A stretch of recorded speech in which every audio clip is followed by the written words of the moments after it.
Je voudrais attirer votre attention sur les passages suivants. Je suis heureux de la venue de Stéphanas, de Fortuna et d'Achaïcus, car ils ont tranquillisé mon esprit. 1 Corinthiens 16, 17, 18. L'Esprit lui-même rend témoignage à notre esprit. Romains 8, 16. Qu'un tel homme soit livré à Satan pour la destruction de la chair, afin que l'esprit soit sauvé au jour du Seigneur Jésus. 1 Corinthiens 5, 5. Pour être sainte de corps et d'esprit.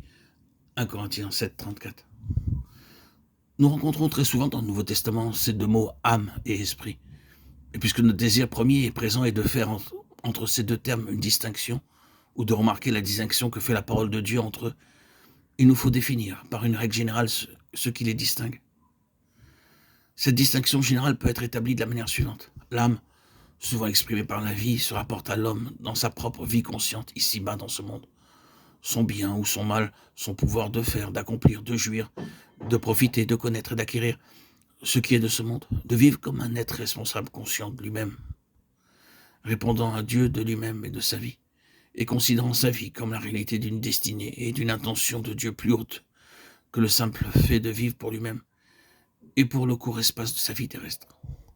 L'âme peut être touchée par quelque chose de plus élevé et y répondre. Mais sa relation première ne la porte pas vers Dieu. Une telle relation est indirecte et secondaire. L'esprit est ce par quoi, étant donné la régénération nécessaire, l'homme est lié directement aux choses de Dieu. Il est ainsi constitué afin de pouvoir être en relation avec les êtres spirituels et les choses spirituelles. Ceci est une règle vaste et générale. Et si certains passages semblent la contredire, la difficulté tombera si nous nous souvenons de la condition sur laquelle, d'une part, Dieu regarde l'homme comme un être responsable, parce qu'intelligent et conscient, capable de choisir et de saisir, mais d'autre part, lorsque l'esprit a été régénéré et amené en communion vivante avec Dieu, l'âme, elle aussi, a été touchée. Désormais, elle reçoit de Dieu comme elle donne à Dieu, par le moyen de l'esprit.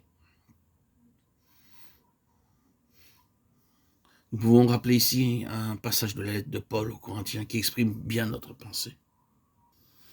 Ce sont des choses que l'œil n'a point vues, que l'oreille n'a pas entendues, et qui ne sont pas montées au cœur de l'homme, mais que Dieu a préparées pour ceux qui l'aiment. Dieu nous les a révélées par l'Esprit, car l'Esprit sonde tout, même les profondeurs de Dieu. En effet, qui sait ce qui est dans l'homme, sinon l'Esprit de l'homme qui est en lui? De même aussi, personne ne connaît ce qui est en Dieu, si ce n'est l'Esprit de Dieu.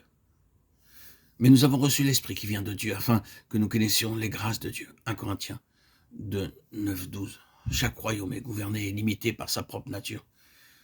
Un animal et un homme ne pourront pas pousser très loin leur rapport mutuel, que représente un oratorio de Handel pour un chien. Nous n'avons fait jusqu'ici que frayer le chemin pour notre étude réelle. Il nous faut maintenant le commencer sérieusement. Commencer cette étude et l'intégrer progressivement. Mais avant tout, nous aimerions le répéter avant de commencer de nouveaux audios. Notre étude n'aura pas un caractère académique ni technique, et nous n'en aurions ni le désir ni la compétence. Nous avons un fardeau sur notre cœur et le désir de voir un réel changement dans l'état spirituel qui existe aujourd'hui. Et notre objet, par ces présents audio, est entièrement spirituel. Et bien sûr, toujours pour le plaisir de Dieu, la satisfaction de son peuple. À lui seul soit tous les honneurs et toute la gloire.